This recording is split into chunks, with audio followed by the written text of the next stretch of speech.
Hi friends, അങ്ങനെ നമ്മൾ ഇന്നലെ ന്യൂ ഇയർ ആയിട്ട് ഒരു 11 മണിയൊക്കെ ആകുമ്പോൾ എടുത്തൊരു വീഡിയോ ആണ് കേട്ടത്. നല്ല രീതിയിൽ ബ്ലോക്ക് ഉണ്ടായിരുന്നു. അത് പ്രത്യേകം പറയേണ്ട കാര്യമില്ലല്ലോ, ന്യൂ ഇയർ ആകുമ്പോൾ അങ്ങനെയൊക്കെ തന്നെയാണ്, അത് മാറ്റമൊന്നുമില്ല.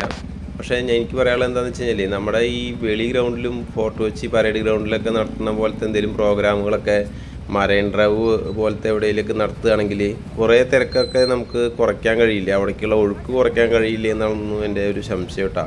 പിന്നെയെന്ന് പറഞ്ഞു കഴിഞ്ഞാൽ ഈ ഒരു 10-11 മണി സമയത്തൊക്കെ ആളുകൾ ബൈക്കിൻ്റെ മുകളിലൊക്കെ എന്ത് മാത്രം സ്പീഡിലാണ് ഈ ബ്ലോക്കിൻ്റെ ഇടയിലൊക്കെ പോകുന്നത്.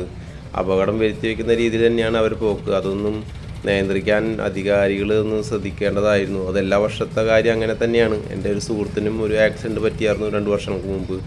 അന്ന് ഹോസ്പിറ്റലിൽ പോയപ്പോഴും അവരും പറഞ്ഞത്, ഞങ്ങളും നോക്കിയിരിക്കുകയാണ്, വൈകുന്നേരം ഒരു 7 മണി കഴിഞ്ഞ് കഴിഞ്ഞാൽ ഇങ്ങനത്തെ ആക്സിഡൻറ്റ് കേസുകൾ വരുമെന്ന് തന്നെയാണ് കേട്ടോ. അപ്പോൾ കൂടുതൽ ശ്രദ്ധിച്ച് വാഹനങ്ങൾ ഓടിക്കുകയാണെങ്കിൽ അത് നല്ലതായിരിക്കും.